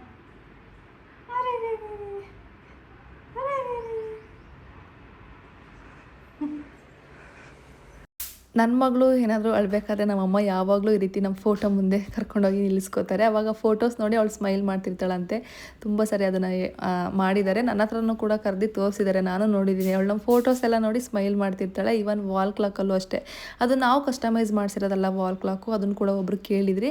ಅದು ನಮಗೆ ಮದುವೆಯಲ್ಲಿ ಗಿಫ್ಟ್ ಬಂದಿರೋದು ಆಯಿತಾ. ನನಗೂ ಕೂಡ ಅದ್ರದ್ದು ಐಡಿಯಾ ಇಲ್ಲ. ನಾರ್ಮಲ್ ಫೋಟೋಶಾಪಲ್ಲಿ ಮಾಡಿಕೊಡ್ತಾರೆ ಅಂತ ಅನಿಸುತ್ತೆ. ನೀವು ಬೇಕಿದ್ರೆ ಒಂದ್ಸತಿ ವಿಸಿಟ್ ಮಾಡಿ ಚೆಕ್ ಮಾಡಿ. ಆ್ಯಂಡ್ ಅಪ್ಪ ಅಂದಿವೆ ಇದ್ದಾರೆ ಅಂತ ಗೊತ್ತಾಯ್ತಲ್ವ. ನಾವು ಆಚೆಗಡೆ ವೆಯ್ಟ್ ಮಾಡ್ತಾ ಇದ್ವಿ. ವೆದರ್ ತುಂಬಾ ಚೆನ್ನಾಗಿತ್ತು. ಅಮ್ಮ ಮಗಳು ಬಟ್ಟೆ ಎಲ್ಲ ವಾಶ್ ಮಾಡಿ ಒಣಗಾಕಿದ್ರು. ಈಗಂತೂ ಆನ್ ಆ್ಯಂಡ್ ಆಫ್ ಆಗ್ತಿದೆ ವೆದರು. ತುಂಬ ಹುಷಾರಾಗಿರಿ, ಆದಷ್ಟು ಪ್ರೆಗ್ನೆನ್ಸಿ ಲೇಡೀಸ್ ಆಗಿರ್ಬೋದು, ಇಲ್ಲ ಈ ರೀತಿ ಚಿಕ್ಕ ಪಾಪು ಇರೋರು. ಬಿಕಾಸ್ ವೆದರ್ ಹಂಗಿದೆ, ಕ್ಲೈಮೇಟ್ ಚೇಂಜ್ ಆದರೆ ಗೊತ್ತಲ್ವ ನಿಮಗೇ, ಆದಷ್ಟು ಹುಷಾರಾಗಿರಿ. ನಾವು ಹೊರಗಡೆ ಕುತ್ಕೊಂಡು ವೆಯ್ಟ್ ಮಾಡ್ತಿದ್ವಿ. ಅಪ್ಪ ಕೂಡ ರೀಚ್ ಆದರು. ಆಟೋ ಬುಕ್ ಮಾಡಿದ್ದೆ ಡೈರೆಕ್ಟ್ ನಮ್ಮನೆ ಲೊಕೇಶನ್ಗೆ. ಆ್ಯಂಡ್ ನನ್ನ ಮಗಳು ಬಟ್ಟೆ ಈಗಂತೂ ಸ್ವಲ್ಪ ಆಲ್ರೆಡಿ ದೊಡ್ಡದು. ಮುಂಚೆ ಎಲ್ಲ ಪುಟ್ಟ ಕಾಣ್ತಿತ್ತು. ಈಗ ಆಲ್ರೆಡಿ 3 to 6 months ಸೈಜಸ್ನ ಪರ್ಚೇಸ್ ಮಾಡಿದ್ದೀನಿ ಅಲ್ವಾ. ಸ್ವಲ್ಪ ದೊಡ್ಡದು ಎಷ್ಟು ಬೇಗ ಬೆಳೀತಿದ್ದಾಳಲ್ವಾ ಅಂತ ಫೀಲ್ ಆಗುತ್ತೆ. ಇನ್ನಪ್ಪ ಅವಳ ಜೊತೆ ಕಮ್ಯುನಿಕೇಟ್ ಮಾಡಿಕೊಂಡು ಟೈಮ್ ಸ್ಪೆಂಡ್ ಮಾಡ್ತಿದ್ರು. ತುಂಬಾ ಕಮ್ಯುನಿಕೇಷನ್ ಮಾಡ್ತಾರೆ ಅವಳ ಹತ್ರನೂ ಕೂಡ. ಅವಳು ಡೇ 1 ನಾವು ಮನೆಯಲ್ಲೇ ಇದ್ವಲ್ವ, ಅವಳು ಹುಟ್ಟಿದಾಗ ಅಂದರೆ ಮನೆಗೆ ಹೋಗಿದ್ವಿ ಅಲ್ವಾ ಊರಿಗೆ, ಅವಾಗಲಿಂದನೂ ಅಷ್ಟೇ ಅವಳ ಜೊತೆ ತುಂಬ ಚೆನ್ನಾಗಿ ಕಮ್ಯುನಿಕೇಟ್ ಮಾಡ್ತಾರೆ. ಆ್ಯಂಡ್ ಇಲ್ಲಿ ಅಮ್ಮ ಚಿಕನ್ ಸಾಂಬಾರು ಇತ್ತಲ್ವ, ಅದಕ್ಕೆ ಮುದ್ದೆ ಮಾಡ್ತಿದ್ರು. ಆ್ಯಂಡ್ ಸಂಜೆ ಹಂಗೆ ನನ್ನ ತಂಗಿ ಕೂಡ ಬಂದು ಅಪ್ಪನೇ ಫೋನ್ ಮಾಡಿ ಕರ್ಸ್ಕೊಂಡ್ರು. ನೋಡಿಲ್ಲಿ ಆಂಟಿ ಹತ್ರ ಮಾತಾಡಮ್ಮ. ನಂದು ಇಷ್ಟ, ಆಂಟಿ ಹತ್ರ ಮಾತಾಡು. ನಂದು ಇಷ್ಟ ನಿಂಗೆ. ನಿನ್ಗೆ ಯಾವ ಫೇವ್ರೇಟು? ನೋಡಿಲ್ಲಿ ಮಾತಾಡು. ಏನು ನೀನು ನೋಡೋದಿಲ್ಲ, ಅವಳು ಹೆಂಗೆ ನಿನ್ನ ಇಷ್ಟಪಡ್ತಾಳೆ ನೋಡಲ್ಲ. ನಂದು ಇಷ್ಟ ಅಲ್ವಾ ನಿಂಗೆ? ಹ್ಞೂ ಅನ್ ನಂದು ಇಷ್ಟ ಅಲ್ವಾ ನಿಂಗೆ? ಇಷ್ಟನಾ? ಇಷ್ಟ ತಾನೆ? ಇಷ್ಟ ಅಲ್ವಾ? ಹ್ಞೂ ಅನ್ ಹ್ಞೂ ಅಂತಿದ್ಯಾ? ಹ್ಞೂ ಅನ್ ಹ್ಞೂ ಅನ್ನಪ್ಪ. ಇಷ್ಟ ಇಷ್ಟ. ಆಂಟಿ ಇಷ್ಟ ತಾನೆ? ಆಂಟಿ ಇಷ್ಟನಾ? ಇಷ್ಟ ತಾನೆ ನಂದ್ರೆ? ಆಂಟಿ ಇಷ್ಟನಾ? ನಂದು ಇಷ್ಟ ತಾನೆ? ಇಷ್ಟನಾ? ಇನ್ನು ಜಾಸ್ತಿ ಇಕ್ಕಮ್ಮ. ಇಷ್ಟ ಒಂದು ಮುಕ್ಕಾಲಿಕ್ಕು. ಅಲ್ಲೋಡೆ ಒಂದು ವಿಡಿಯೋ ಮಾಡ್ಕೊಂಡ. ಹೂನೇ. ಇಷ್ಟ ಅಂದ್ರೆ ಇಷ್ಟನಾ? ಇಷ್ಟನಾ ಬೊಂಬೋಡಿ ಆಂಟಿ? ಇಷ್ಟ ಅಂದ್ರೆ ಇಷ್ಟನಾ? ಅಷ್ಟೇ, ಒಂದೇ ಸತಿ ಪಾಪ ಅವಳು ಒಂದ್ಸತಿ ಇರೋದೇ ಗ್ರೇಟ್. ಅಂದರೆ ಸ್ವಲ್ಪ ಗ್ರಾಸರೀಸ್ನ ಆರ್ಡ್ರ್ ಮಾಡಿದ್ದೆ ಅಮೆಝಾನಿಂದ. ಬರ್ತಿದೆ 10 minutes 11 minutes ತೊಗೊಳುತ್ತೆ ನಮ್ಮ ಮನೆಗೆ ರೀಚ್ ಆಗೋಕ್ಕೆ, ಅಂದರೆ ನಮ್ಮ ಲೊಕೇಶನ್ಗೆ. ಆ್ಯಂಡ್ ಈ ವ್ಲಾಗಲ್ಲಿ ಸುಮಾರು 3 ದಿನದ ಕ್ಲಿಪ್ಪಿಂಗ್ಸ್ ಏನೋ ಇದೆ. ವ್ಲಾಗ್ನ ಯಾಕೆ ಎಡ್ ಮಾಡೋಕ್ಕಾಗಲಿಲ್ಲ ಅಂದರೆ ಸಿಕ್ಕಾಪಟ್ಟೆ ಹೆಡ್ಡೇಕ್ ಆಯಿತಾ ನೆನ್ನೆಯಿಂದನೂ. ಗೊತ್ತಿಲ್ಲ ಏನಕ್ಕೆ ಅಂತ, ತುಂಬಾ ತಲೆನೋವ್ತೈತೆ. ಅದಕ್ಕೆ ರಂಜಿತ್ ಕೇಳಿದ್ದೀನಿ ಇವತ್ತು ಡಾಕ್ಟ್ರ್ ಹತ್ರ ಒಂದ್ಸತಿ ಕನ್ಸಲ್ಟ್ ಮಾಡಿ ನನಗೆ ಹೆಡ್ಡೇಕಿಗೆ ಯಾವ ಟ್ಯಾಬ್ಲೆಟ್ ಕೊಡ್ತಾರೋ ತೊಗೊಂಡು ಬನ್ನಿ ಅಂತ. ಬಿಕಾಸ್ ಬ್ರೆಸ್ಟ್ ಫೀಡಿಂಗ್ ಮಾಮ್ಸ್ ಆಗಿರ್ಬೋದು, ಇಲ್ಲ ಪ್ರೆಗ್ನೆನ್ಸಿ ಅವರಿರೋರು ನಾವೇ ಇಂಡಿವಿಜುವಲಾಗಿ ಹೋಗ್ಬಿಟ್ಟು ನಾರ್ಮಲ್ ಟ್ಯಾಬ್ಲೆಟ್ಸ್ನ ತೊಗೊಳಂಗಿಲ್ಲ. ಒಂದ್ಸತಿ ಡಾಕ್ಟ್ರ್ ಒಪಿನಿಯನ್ ತೊಗೊಂಡು ಅದಾದಮೇಲೆ ಟ್ಯಾಬ್ಲೆಟ್ ತೊಗೊಳೋದು ಬೆಸ್ಟು, ಸೇಫರ್ ಸೈಡ್ ಯಾಕೆ ಬೇಕು ಅಂತ. ತೊಗೊಂಡು ಬಂದಿದ ತಕ್ಷಣ ಫಸ್ಟು ತಲೆನೋವಿನ ಮಾತ್ರ ನುಂಗಬೇಕು. ನಿನ್ನೆ ನೈಟ್ ನನಗೆ ಕರೆಕ್ಟಾಗಿ ನಿದ್ದೆನೇ ಆಗಲಿಲ್ಲ. ಸಿಕ್ಕಾಪಟ್ಟೆ ಹೆಡ್ಡೇಕು. ನನಗೆ ಯೂಶ್ವಲಿ ಹೆಡ್ಡೇಕ್ ಬರ್ತಿರುತ್ತೆ, ಸಮ್ಟೈಮ್ಸ್ ತುಂಬ ಎಕ್ಸ್ಟ್ರೀಮಾಗಿ ಬರುತ್ತೆ. ಹೆಡ್ಡೇಕ್ ಬಂದಾಗೆಲ್ಲ ನಾನು ಟ್ಯಾಬ್ಲೆಟ್ ತೊಗೊಳ್ಳಲ್ಲ, ಮೆಂಥೋ ಪ್ಲಸ್ಸಲ್ಲೇ ಹೆಂಗೋ ಮ್ಯಾನೇಜ್ ಮಾಡ್ತೀನಿ. ಬಟ್ ಸಮ್ಟೈಮ್ಸ್ ತುಂಬ ಎಕ್ಸ್ಟ್ರೀಮಾಗಿ ಬರುತ್ತಲ್ಲ, ಅವಾಗ ನನಗೆ ಟ್ಯಾಬ್ಲೆಟ್ ಬೇಕೇ ಬೇಕು. ಕಂಟ್ರೋಲ್ ಮಾಡೋಕ್ಕಾಗೋದೇ ಇಲ್ಲ. ನೆನ್ನೆ ನೈಟೇ ಕಳ್ಸೋಣ ರಂಜಿತ್ನ ಅಂತ ಅನಿಸ್ಬಿಟ್ಟಿತ್ತು. ಆ ಲೆವೆಲಿಗೆ ಹೆಡ್ಡೇಕಿತ್ತು. ಬಟ್ ಸ್ಟಿಲ್ ಮಳೆ ಬರ್ತಿರುತ್ತೆ, ಆ ಟೈಮಲ್ಲಿ ಅವರು ಟಯರ್ಡ್ ಆಗಿರ್ತಾರೆ ಅಂತ ಸುಮ್ಮನೆ ಅದೇ. ಇವತ್ತು ಮಾರ್ನಿಂಗಿಂದ ಆನ್ ಆ್ಯಂಡ್ ಆಫ್ ಇದೆ. ಇನ್ನೂ ಹೆಡ್ಡೇಕ್ ನೋಡೋಣ. ಆ್ಯಂಡ್ ನನ್ನ ಮಗಳು ಮಲಗಿದ್ದಾಳೆ ಇನ್ನೂ. 12 ಗಂಟೆಗೆ ಮಲಗಿದ್ದು, ಇವಾಗ ಟೈಮ್ ಒಂದು 4 ಗಂಟೆ ಆಗಿದೆ ಅನಿಸುತ್ತೆ. ಮಧ್ಯದಲ್ಲೇ ಒಂದು 2-3 ಸತಿ ಎದ್ದಿದ್ಲು. ಎದ್ದೊಳೋದು, ಹಾಲು ಕುಡಿಯೋದು, ಮತ್ತೆ ಮಲ್ಕೊಳ್ಳೋದು. ತುಂಬ ಚೆನ್ನಾಗಿ ನಿದ್ದೆ ಮಾಡ್ತಿದ್ದಾಳೆ. ಆ್ಯಂಡ್ ನೋಡೋಣ ಬನ್ನಿ, ಅಮೆಝಾನಲ್ಲಿ ಆರ್ಡ್ರ್ ಮಾಡಿದ್ದೆ. ಇನ್ನೇನು ಬಂತು ಅಂತ ಅನ್ಸುತ್ತೆ, ಅವ್ರು ಕಾಲ್ ಮಾಡ್ತಾರೆ. ಆ್ಯಂಡ್ ಅಮ್ಮ ಇದ್ದಾರೆ, ಅಮ್ಮನೂ ಕೂಡ ತೋರಿಸ್ತೀನಿ, ಅವರು ಮಾತಾಡ್ತಾರೆ ನಿಮ್ಮ ಜೊತೆ. ಫ್ಯಾನ್ ಆಫ್ ಮಾಡ್ಕೊಂಡು ಹೋಗ್ತೀವಿ. ಎಷ್ಟೇ ಚಳಿ ಇದ್ರೂ, ಅಂದರೆ ಮೋಡ ಈ ಥರ ಇದ್ರೂ, ಮೋಡ ಆಗಿದ್ರು ಮಳೆ ಬರೋ ಥರ, ಹಬೆ ಮಾತ್ರ ಕಡಿಮೆ ಆಗ್ತಾನೆ ಇಲ್ಲ. ಈ ಸರಿ ಸಿಕ್ಕಾಪಟ್ಟೆ ಬಿಸಿಲಿದೆ. ಸುಮಾರು 16 ವರ್ಷ ಆಗಿತ್ತಂತೆ ಈ ರೀತಿ ಬಿಸಿಲು ಬಂದು. ಬನ್ನಿ ನೋಡೋಣ. ನನ್ನ ಮಗಳು ಮಲಗಿದ್ದಾಳೆ ಅಂತ ಹೇಳಿದೆ ಅಲ್ವಾ, ನೋಡಿ ಏನು ಸ್ಟೈಲಲ್ಲಿ ಮಲಗಿದ್ದಾಳೆ. ಅದನ್ನು ಕೂಡ ಕ್ಯಾಪ್ಚರ್ ಮಾಡಿಕೊಂಡೆ. ಅಮ್ಮ ಇವತ್ತು ತೊಟ್ಲಲ್ಲಿ ಹಾಕಿದ್ದಾರೆ. ಮಿಡಲಲ್ಲಿ ಒಂದು ಸತಿ ಎದ್ದಿದ್ಲು, ಅವಾಗ ಎತ್ಕೊಂಡು ಬಂದು ಹಂಗೆ ತೊಟ್ಲಲ್ಲೇ ಹಾಕಿದ್ರು. ಇಲ್ಲೂ ರೂಢಿ ಆಗಲಿ ಸ್ವಲ್ಪ ಅಂತ. ತೆಗ್ದಿಡಮ್ಮ ಇವನ್ನ. ಇಷ್ಟು ಆರ್ಡ್ರ್ ಮಾಡಿದ್ದೆ. ಇವ್ರಮ್ಮ ಏನು ಫ್ರೀ ಇಯರ್ಸ್ ಬಿಟ್ಕೊಂಡವ್ರೆ ಅನ್ಕೋಬೇಕು ಅವರು. ಇವ್ರಮ್ಮ ಏನು ಫ್ರೀ ಇಯರ್ಸ್ ಬಿಟ್ಕೊಂಡವ್ರೆ ಅನ್ಕೋಬೇಕು. ಸೆಬಾಮೆಡ್ ಸೋಪ್ ಖಾಲಿಯಾಗಿತ್ತು, ಇದನ್ನು ಆರ್ಡ್ರ್ ಮಾಡಿದ್ದೀನಿ ನನ್ನ ಮಗಳಿಗೆ. ಇದು ನನಗೆ ಸಿಕ್ಕಾಪಟ್ಟೆ ಏನಾದರೂ ತಿಂತಿರ್ಬೇಕು ಅಂತ ಅನ್ಸುತ್ತವ ಈ ನಡುವೆ.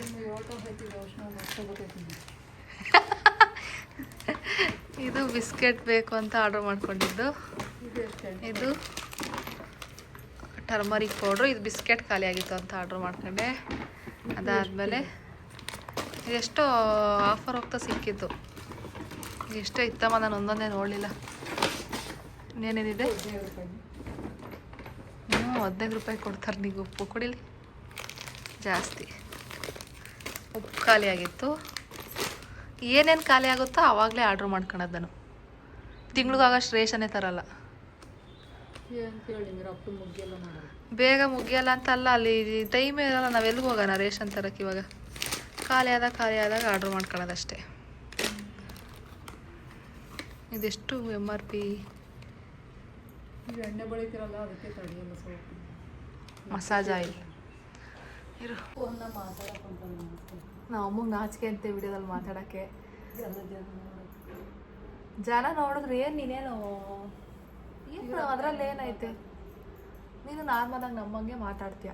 ನಾವು ಅಮ್ಮಗೆ ಎಲ್ಲ ವಿಷಯದಲ್ಲೂ ಸ್ವಲ್ಪ ಶೈ, ಯಾರೇನು ಅಂದ್ಕೊಂತಾರೆ ಅಂತ ಇನ್ಸೆಕ್ಯೂರಿಟಿ ಫೀಲ್ ಜಾಸ್ತಿನೇ ಐತೆ. ಇಷ್ಟು ಆರ್ಡ್ರ್ ಮಾಡಿದ್ದೆ ಅಷ್ಟೇ. ಸೋಪ್ ಚೆನ್ನಾಗೈತೆ ಸೆಬಮೆಡು. ತುಂಬ ಜನ ಪ್ರೈಸ್ ಎಲ್ಲ ಎಷ್ಟಾಯಿತು ಹೇಳಿ ಅಂತ ಕೇಳ್ತಿರ್ತೀರ ಸೆಬಮೆಡ್ ಪ್ರಾಡಕ್ಟ್ಸ್ಗೆ. ಅದು ಡಿಪೆಂಡ್ಸ್ ಸೈಜ್ ಮೇಲೆ. ನಾನು ವಿಶ್ ಲಿಂಕಲ್ಲಿ ಆದಷ್ಟು ಬೇಗ ಲಿಂಕ್ಸ್ ಎಲ್ಲ ಆ್ಯಡ್ ಮಾಡ್ತೀನಿ. ಸೋಪ್ ತುಂಬ ಬೇಗ ಖಾಲಿ ಆಯಿತು ಅಂತ ಅನಿಸ್ತು. ಅಂದರೆ ನಾವು 2 ಟೈಮ್ಸ್ ಹಾಕ್ತೀವಿ ಸೋಪ್ ಅವಳಿಗೆ. ಮಸಾಜ್ ಆಯಿಲೆಲ್ಲ ಹಾಕಿರ್ತೀವಲ್ವ, ಜಿಡ್ಡೆಲ್ಲ ಹೋಗಲಿ ಅಂತ. ಹಂಗಾಗಿ ಬೇಗ ಖಾಲಿ ಆಯಿತು. ನೆಕ್ಸ್ಟ್ ಟೈಮ್ ನಾನು ನೆಕ್ಸ್ಟ್ ವೀಕಲ್ಲೇ ಆದರೆ ಒಂದು ಸರ್ತಿ ಇದನ್ನು ಆರ್ಡ್ರ್ ಮಾಡ್ತೀನಿ. ಯಾವುದು ಬಾಡಿ ಲೋಷನ್ ಅಂತೀನಿ, ಬಾಡಿ ವಾಶ್ ತರಿಸ್ಕೊತೀನಿ. ನೋಡೋಣ ಅದೇ ಹೇಗಿರುತ್ತೆ ಅಂತ. ಇವಾಗ ಸದ್ಯಕ್ಕೆ ಇದೇ ಸೆಟ್ ಆಗಿದೆ. ನಾನು ಚೇಂಜ್ ಮಾಡೋಕ್ಕೆ ಸ್ವಲ್ಪ ಮಕ್ಕಳು ಇಷ್ಟಲ್ವಯ. ಸೆಟ್ ಆಗಿದೆ ಅಂದರೆ ಬಿಟ್ಬಿಡ್ಬೇಕು. 5 ತಿಂಗಳ ತನಕ ಬರ್ತೈತಿ ಇವಾಗ. ಇದು 5 ತಿಂಗಳವರೆಗೂ ಬರುತ್ತಾ? ನಾವು ಇಲ್ಲಿಗೆ ಬಂದು ಎಷ್ಟು ದಿನ ಆಯಿತು? ನಾವು ಬೆಂಗಳೂರಿಗೆ ಬಂದಾಗ ಆರ್ಡ್ರ್ ಮಾಡ್ಕೊಂಡಿದ್ದು ಪ್ರಾಡಕ್ಟ್ಸ್ 1 ತಿಂಗಳಾಗಿದೆ. 1 ತಿಂಗಳು ಅಂದ್ರೂ 1 ತಿಂಗಳು ಯೂಸ್ ಮಾಡಿದ್ದೀವಿ ಸೋಪು. 1 ತಿಂಗಳು ಬಂದಿದೆ ಅಷ್ಟೇ. ತಿಂಗಳು ಅಷ್ಟೇ ಬರೋದು ಸೋಪು. ಇನ್ನೊಂದ್ಸರಿ ಇಷ್ಟೊಂದು ದುಡ್ಡಿಂದ 5 ತಿಂಗಳು ಅಂದರೆ ನನ್ನ ಮಗಳಿಗೆ 5 ತಿಂಗಳು ಅಂತ ಹೇಳ್ದ. ಅವಳಿಗೆ 5 ತಿಂಗಳು. ಇನ್ನೇನಿಲ್ಲ ಈ ಬ್ಲಾಗು. ನಾವು ಅಮ್ಮಗೆ ಫುಲ್ ಯೋಚನೆ. ನಮ್ಮೂರಲ್ಲಿ ಮಳೆ ಬಂದಿಲ್ವಂತೆ, ಮಳೆ ಇಲ್ಲ, ಬೆಳೆ ಇಲ್ಲ, ಬೋರಲ್ಲೆಲ್ಲ ನೀರು ನಿಂತೋಗ್ತವೇನೋ, ಈ ರೀತಿ ಓವರಾಗಿ ಯೋಚನೆ ಮಾಡ್ತಾವ್ರೆ. ನೀವಾದರೆ ತಿಂಗಳ ದುಡಿತೀರಾ, ಏನು ಬೇಕಾ ತರ್ಸ್ಕೊತೀರಾ, ಯಾವಾಗ ಬೇಕೋ. ನಮ್ಮದೆಲ್ಲ ವ್ಯವಸಾಯ ಮಾಡೋದು ಹಂಗೆ ಅಲ್ಲ, ಒಂದು ಸತಿ ಬರುತ್ತೆ. ಅದೇನು ಎವ್ರಿ ಮಂತ್ ಅಂತ ಪೇಮೆಂಟ್ ಇರಲ್ಲ ಪಾಪ ಅವ್ರಿಗೆ, ಅಲ್ವಮ್ಮ? ಬಂದೈತೆ ಹೇಳಿ ಮಳೆ, ಏನು ಯೋಚನೆ ಮಾಡಬೇಡ. ಅವ್ರ ಊರಲ್ಲಿ ಬಂದೈತೆ, ಅವ್ರ ಅಮ್ಮರೂರಲ್ಲಿ. ನಮ್ಮೂರಲ್ಲಿ ಬಂದಿಲ್ಲ. ದಿನಕ್ಕೆ 100 ಸತಿ ನಾವು ಅಪ್ಪಂಗೆ ಫೋನ್ ಮಾಡಿ ಮಳೆ ಬಂತ ಹಳ್ಳ ಅರ್ಧ ಹೋಗ್ತಾ ಐತಿ ಇಲ್ಲಿ ಅಂತ ಅವ್ರು ಸುಮ್ಮನೆ ಟೀಸ್ ಮಾಡ್ತಾ ಇರ್ತಾರೆ. ಬರುತ್ತೆ, 1-2 ದಿನ ಹೆಚ್ಚು ಕಮ್ಮಿ ಬಂದೇ ಬರುತ್ತೆ. ಅದೇ ಬೋರ್ಗಳಲ್ಲೆಲ್ಲ ನೀರೆಲ್ಲಿ ಕಡಿಮೆ ಆಗುತ್ತೆ ಅಂತ ಭಯ. ಯಾಕಂದರೆ ಬೆಳೆ ಇಕ್ಕಿರ್ತಾರೆ ಆ ನೀರನ್ನೇ ನಂಬ್ಕೊಂಡು. ಅವ್ರದ್ದು ಇವಾಗ ಇವ್ರಿಗೆ ಸ್ವಲ್ಪ ರೆಸ್ಟ್ ಸಿಗುತ್ತೆ. ಅಟ್ಲೀಸ್ಟು ಬೆಳೆ ಇಕ್ತಾಗ ಸ್ವಲ್ಪ ಕೆಲಸ ಇರುತ್ತೆ, ಅದಾದಮೇಲೆ ಇವ್ರು ರೆಸ್ಟ್ ಮಾಡ್ಬೋದು. ಬಟ್ ಇಲ್ಲಿ ಬೆಂಗಳೂರಲ್ಲಿ ವರ್ಕ್ ಮಾಡೋರಿಗೆ ಎವ್ರಿ ಡೇ ಕೆಲ್ಸಕ್ಕೆ ಹೋಗ್ಬೇಕು. ಬೆಳಿಗ್ಗೆ ಎದ್ದಿದ ತಕ್ಷಣ ಹೋಗ್ತಾ ಇರ್ತಾರೆ. ಇವ್ರದ್ದು ಒಂಥರ ಕಷ್ಟ, ಇವ್ರದ್ದು ಒಂಥರ ಕಷ್ಟ. ಹಂಗೆ ಕಂಪೇರ್ ಮಾಡೋಕ್ಕೆ ಹೋಗ್ಬಾರ್ದು. ಬಟ್ ಇವ್ರದ್ದೆಲ್ಲ ಬಿಸಿಲಲ್ಲಿ ಮಾಡೋದು, ಇವ್ರದ್ದೇ ಸ್ವಲ್ಪ ಜಾಸ್ತಿ ಕಷ್ಟ. ನಮ್ಮದಾದರೆ ಅಂದರೆ ಬೆಂಗಳೂರಲ್ಲಿ ಕೆಲಸ ಮಾಡೋದು ಆರಾಮಾಗೆ ಒಂದು AC ರೂಮಲ್ಲಿ ಕೂತ್ಕೊಂಡು ಕೆಲಸ ಮಾಡ್ತಾರೆ. ಬೇರೆ ಥರ ಕೆಲಸ ಮಾಡೋರು ಇರ್ತಾರೆ. ಬೆಂಗಳೂರಲ್ಲೂ ಬಿಸಿಲಲ್ಲಿ ಕೆಲಸ ಮಾಡೋರು ಇರ್ತಾರೆ, ಹೊರಗಡೆ ಎಲ್ಲನೂ. ಇವಾಗ ಚಿಕ್ಕ ಹೋಟ್ಲ್ ಇಟ್ಕೊಂಡಿರ್ತಾರಲ್ಲ ನಮ್ಮ ನೂಕ ಗಾಡಿಯಲ್ಲಿ, ಅವರೆಲ್ಲ ಪಾಪ ಬಿಸಿಲಲ್ಲೇ ಕೆಲಸ ಮಾಡಬೇಕು. ಎಲ್ಲರದ್ದು ಕಷ್ಟ. ನಾವು ಅಮ್ಮನ ಓದಿಸಿದೆ ಚೆನ್ನಾಗಿರ್ತಿತ್ತು. ಅವರಪ್ಪ ಅವರೊಬ್ಬ ಅಂದರೆ ನಾವು ಇವತ್ತು ಮಧ್ಯಾಹ್ನದಿಂದ ಅದೇ ಡಿಸ್ಕಷನ್ ಮಾಡ್ತಾಯಿದ್ವಿ. ನೀವೆಲ್ಲ ಓದಿದ್ದೀರಾ, ಹೆಂಗೋ ಒಂದಿದ್ರಲ್ಲಿ ದುಡಿತೀರಾ, ನಮಗೆಲ್ಲ ಒಂದನ್ನೇ ನಂಬ್ಕೊಂಡಿದ್ದೀವಿ. ಬೋರಲ್ಲಿ ನೀರು ನಿಂತೋದ್ರೆ ನಾವು ನೆಕ್ಸ್ಟ್ ಏನು ಮಾಡಬೇಕು ಅನ್ನೋದೇ ಗೊತ್ತಾಗಲ್ಲ ಅಂತ ಹೇಳ್ತಾ ಇದ್ರು. ನಾವೇ ನೋಡ್ಕೊಂತೀವಿ ಬರ್ರಮ್ಮ, ನಮ್ಮ ಮನೆಗೆ ಇರ್ರಿ ಇಬ್ರು ಬಂದು. ಎಲ್ಲರೂ ಇಬ್ಬರು ಇಂಜಿನಿಯರ್ ಮಾಡ್ತಿದ್ರೆ ಯೋಚನೆ ಮಾಡ್ತೀರ ನೀವು, ನೋಡ್ಕೊಂಡ್ರೆ ಮುಗೀತು ಅಂತ ಹೇಳ್ತಾರಂತೆ. ಇವ್ರ ಅಪ್ಪ ಅಮ್ಮ ಇವ್ರಿಗೆ ಎಜುಕೇಷನ್ ಕೊಡ್ಸೋದಿರಲಿ, ಇವ್ರಿಗೆ ಊಟ ಮಾಡೋಕ್ಕೂ ಅವಾಗ ಕಷ್ಟ ಇತ್ತು. ನಮಗೆಲ್ಲ ನಾವು ಅಂದರೆ ನಮ್ಮ ಅಮ್ಮಂಗೆ ನಾವು ಹುಟ್ಟಾಗ ಅವ್ರಿಗೆ ಬಾಣಿತನ ಎಲ್ಲ ಪಾಪ ಕೂಲಿ ಮಾಡಿರೋದು ಅವ್ರ ಮನೇಲಿ ಅವರಪ್ಪ ಅವರಮ್ಮವರು. ನಮ್ಮಮ್ಮ ನಮ್ಮ ಬಾಣಿತನ ಸ್ಮೂತಾಗಿ ಹೋಯಿತು. ನಮ್ಮ ಅಮ್ಮಗೆ ನಾನು ಬಸ್ರಿಲ್ಲೂ ಅಂದರೆ ಪ್ರೆಗ್ನೆಂಟಲ್ಲೂ ಏನೂ ಕಾಟ ಕೊಟ್ಟಿಲ್ಲ. ಇಂಡಿಪೆಂಡೆಂಟಾಗಿ ನನ್ನ ಪಾಡಿ ನಾನು ಕೆಲಸ ಮಾಡ್ಕೊಂಡಿದ್ದೆ. ಈಗೂ ಪಾಪು ಆದಮೇಲೂ ಅಷ್ಟೇ ನನ್ನ ಪಾಡಿ ನಾನು ಅವಾಗ ಒಂದು 2 ಮಂತ್ಸ್ ಸ್ವಲ್ಪ ಕಷ್ಟ ಆಯಿತು ಅಡುಗೆ ಮಾಡಿಕ್ಕೋದು, ಪಾಪುಗೆ ಸ್ನಾನ ಮಾಡಿಸೋದು ಅಷ್ಟೇ. ಬಿಟ್ಟರೆ ಅವಾಗೂ ಆಲ್ಮೋಸ್ಟ್ ಅವಳ ಕೆಲಸ ನಾನೇ ಮಾಡ್ಕೊತಿದ್ದೆ. ಅಮ್ಮ ಏನಾದರೂ ಅಡುಗೆ ಮಾಡೋದು, ಬಟ್ಟೆ ಒಗೆಯೋದು ಈ ಥರ ಮಾಡ್ತಾಯಿದ್ರು. ಇವಾಗಿನ ಬಾಣಿತನ ಎಲ್ಲ ಸ್ಮೂತಾಗಿ ಹೋಗ್ತಾವೇಳಮ್ಮ. ಇವಾಗ್ಲರೆಲ್ಲ ಯೂತ್ಸು ಸಪೋರ್ಟಿವ್ ಆಗಿದ್ದಾರೆ, ಹಸ್ಬೆಂಡ್ ತುಂಬ ಸಪೋರ್ಟ್ ಮಾಡ್ತಾರೆ. ಹಾಂ, ಇವಾಗ ನಮ್ಮ ರಂಜಿನ ಸ್ನಾನ ಮಾಡಿಸ್ತಾರೆ ಅವ್ರ ಮಗಳಿಗೆ ಎವ್ರಿಡೇ ಕುತ್ಕೊಂಡು. ಅವ್ರಿಗೆ ಇಷ್ಟ ಸ್ನಾನ ಮಾಡಿಸೋದು. ನಮ್ಮಪ್ಪ ನಮ್ಮನ್ನ ಸ್ನಾನ ಮಾಡಿಸೋದಿರಲಿ 6 ತಿಂಗಳು ಎತ್ಕೊಂಡೇ ಇರಲಿಲ್ಲ. ಹಾಂ, ಇವಾಗಿನ ಜನ್ರೇಷನ್ ಹಿಂಗೆ. ಸಮ್ಟೈಮ್ಸ್ ನನಗಿಂತ ಜಾಸ್ತಿ ಅವರೇ ಕೇರ್ ಮಾಡ್ತಾರೆ ನಮ್ಮ ಮಗಳನ್ನ ಅಂತ ಅನ್ಸ್ಬಿಡುತ್ತೆ. ಅಷ್ಟು ಲೆವೆಲಿಗೆ ಕೇರ್ ಮಾಡ್ತಾರೆ ಅವರು. ತುಂಬ ಇಷ್ಟ ಅವ್ರಿಗೆ. ಪ್ರತಿಯೊಂದು ಇದರಲ್ಲೂ ಅಷ್ಟೇ. ನಾನು ಫಸ್ಟ್ ಟೈಮ್ ಅವಳು ಹುಟ್ಟಾಗ ಹಿಮಾಲಯ ಪ್ರಾಡಕ್ಟ್ಸ್ ಯೂಸ್ ಮಾಡ್ತಿದ್ದೆ. ಅವಾಗೂ ಏನು ಬೇಡ ಸಬಮೆಡ್ ತರಿಸ್ಕೊ ಅಂತ ಹೇಳ್ತಾಯಿದ್ರು. ನೀವು ಎಷ್ಟೊಂದು ಜನ ಹೇಳಿದ್ದೀರಾ ನನಗೆ ಹಿಮಾಲಯ ಯೂಸ್ ಮಾಡಿಬಿಡ್ರಿ, ಸಬಮೆಡ್ ಯೂಸ್ ಮಾಡಿರಿ ಅಂತ. ನಾನು ಸುಮ್ಮನೆ ನೋಡೋಣ ಸೆಟ್ ಆದರೆ ಅದನ್ನೇ ಯೂಸ್ ಮಾಡೋಣ ಅಂತ ತರಿಸ್ಕೊಂಡಿದ್ದು. ಬಟ್ ಚೇಂಜ್ ಮಾಡೋಣ ಅಂತೇಳಿ ಸಬಮೆಡ್ ಯೂಸ್ ಮಾಡಿದೆ. ತುಂಬ ಡಿಫ್ರೆನ್ಸ್ ಕಾಣಿಸ್ತಿದೆ 1 ತಿಂಗಳಾಗೇ. ಚೆನ್ನಾಗಿದೆ ಈ ಪ್ರಾಡಕ್ಟ್ಸು. ಯೂಶ್ವಲಿ ಡಾಕ್ಟ್ರ್ ಸಜೆಸ್ಟ್ ಮಾಡ್ತಾರೆ ಇವಾಗ ಸಬಮೆಡ್ ಯೂಸ್ ಮಾಡಿರಿ ನಿಮ್ಮ ಮಕ್ಳಿಗೆ ಅಂತ. ನನ್ನ ಮಗಳಂತೂ ಇನ್ನೂ ಎದ್ದಿಲ್ಲ. ಬೆಳಿಗ್ಗೆಯಿಂದ ನಾವೇ 2 ಸತಿ ಎಬ್ಬಿಸ್ತೀವಿ ಗೊತ್ತಾ, ಅವಳು ಎದ್ದೋಳ್ತಾನೆ ಇಲ್ಲ. ಅಷ್ಟು ಚೆನ್ನಾಗಿ ಡೀಪ್ ಸ್ಲೀಪ್ ಆಗಿದ್ದಾಳೆ. ತುಂಬ ಜನ ಅದನ್ನು ಕೇಳ್ತಿರ್ತೀರ 2 hours once ಫೀಡ್ ಮಾಡ್ತೀರಾ ಅಂತ. ಜಾಸ್ತಿ ಗ್ಯಾಪ್ ಕೊಡಲ್ಲ ಇವಾಗ, 3 hours ಮೇಲೆಲ್ಲ ಕೊಡಲ್ಲ. ಅವಳು ಬಿಟ್ಟರೆ ನೈಟ್ ಟೈಮು 7 hours ಎಲ್ಲ ನಿದ್ದೆ ಮಾಡ್ತಾಳೆ. ಹಂಗೆ ನಾವು ಬಿಡೋಕೆ ಹೋಗಲ್ಲ. ಲಾಂಗ್ ಟೈಮು ನಾವೇ ಮಿಡಲಲ್ಲಿ ಒಂದ್ಸತಿ ಎತ್ಕೊಂಡು ಫೀಡ್ ಮಾಡಿ ಮಲಗಿಸೋದು. ಈ ರೀತಿ ಡೇ ಟೈಮು ಅಷ್ಟೇ, ನೈಟ್ ಟೈಮು ಅಷ್ಟೇ. ನನ್ನ ಮಗಳು ತುಂಬ ಚೆನ್ನಾಗಿ, ನಾನು ತುಂಬ ಚೆನ್ನಾಗಿ ನಿದ್ದೆ ಮಾಡ್ತೀನಿ. ನನ್ನಿದೆ ಅವಳಿಗೆ ಬಂದಿರೋದು. ಕುಂಕರ್ಣ ನಿದ್ದೆ ಮಾಡ್ದಾಗ ಮಾಡ್ತೀನಿ ನಾನು ನಿದ್ದೆ. ನನ್ನಿದ್ದೆ ಅವಳಿಗೆ ಬಂದೈತೆ. ಯಾವಾಗಲೂ ನಗ್ತಾ ಇರ್ತಾಳೆ ನಿಮ್ಮ ಮಗಳು ಅಂತ ಹೇಳ್ತಾರೆ ಕಮೆಂಟ್ಸಲ್ಲಿ ನನ್ನ ಮಗಳನ್ನ. ನನ್ನಂಗಂತೆ ನಾನು ಯಾವಾಗಲೂ ನಗ್ತಿರ್ತೀನಂತೆ, ಅದಕ್ಕೆ ನನ್ನಿದ್ದೆ ಅವಳಿಗೆ ಬಂದೈತೆ. ಎಲ್ಲರೂ ಹಂಗಂತಾರೆ. ನನಗೂ ಯಾವಾಗಲೂ ನಗ್ತಾ ಇರಬೇಕಪ್ಪ ಅಲ್ವಾ ಅಮ್ಮ? ಅಷ್ಟೇ ಗಾಯ್ಸ್, ಈ ಬ್ಲಾಗ್ನ ನಾನು ಇಲ್ಲಿಗೆ ಎಂಡ್ ಮಾಡ್ತೀನಿ. ಮತ್ತೆ ನೆಕ್ಸ್ಟ್ ಬ್ಲಾಗಲ್ಲಿ ಸಿಗ್ತೀನಿ. ಈ ವಿಡಿಯೋ ನಿಮ್ಗೆ ಇಷ್ಟ ಆಗಿದೆ ಲೈಕ್ ಮಾಡಿ, ಶೇರ್ ಮಾಡಿ, ಕಮೆಂಟ್ ಮಾಡಿ. ಆ್ಯಂಡ್ ನನ್ನ ಚಾನಲ್ನ ಯಾರೆಲ್ಲ ಸಬ್ಸ್ಕ್ರೈಬ್ ಮಾಡ್ಕೊಂಡಿಲ್ಲ ಪ್ಲೀಸ್ ಸಬ್ಸ್ಕ್ರೈಬ್ ಮಾಡ್ಕೊಂಡು ನೋಡಿ. ನಮ್ಮ ಅಮ್ಮ ಇವತ್ತಿನ ಬ್ಲಾಗಲ್ಲೇ ಲಾಸ್ಟು. ನಾಳೆ ಬ್ಲಾಗಲ್ಲಿ ಒಂದು ಸ್ವಲ್ಪ ಇರ್ತಾರೆ. ನಾಳೆ ಹೊರಡ್ತಾರೆ ಬೆಂಗಳೂರು. ಅಲ್ಲ ಬೆಂಗಳೂರಿಗಲ್ಲ, ಬೆಂಗಳೂರಿಂದ ಊರಿಗೆ. ಆ ಸೌಂಡ್ ಬರ್ತಾಯಿತ್ತು, ಕೇಳಿಸುತ್ತಾ ಕೇಳಿಸೋದು ಮಾತಾಡೋದು ಅಷ್ಟೇ. ಬಾಯ್, ಟೇಕ್ ಕೇರ್.